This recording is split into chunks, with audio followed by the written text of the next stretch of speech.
उद्धव ठाकरे यांच्या मागच्या रांगेत बसण्यावरून विनाकारण राजकारण केलं जातंय। शरद पवार यांनी ठाकरेंच्या शेवटच्या रांगेत बसण्याचं समर्थन केलंय।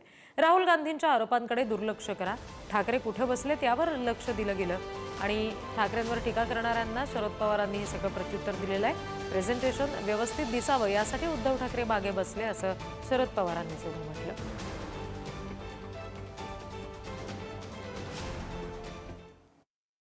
प्रेझेंटेशन बघायचं म्हणल्यावर सहसा जसं आपण सिनेमा बघायला असतो, आपण पहिल्या रांगेत कधी बसत नाही।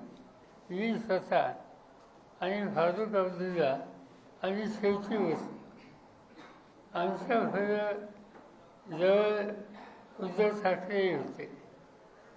मी सांगायची आवश्यकता नाही की प्रत्यक्ष सीन बसते त्याच्या जवळ बसत नाही, त्याच्या आम्ही दूर बसतो।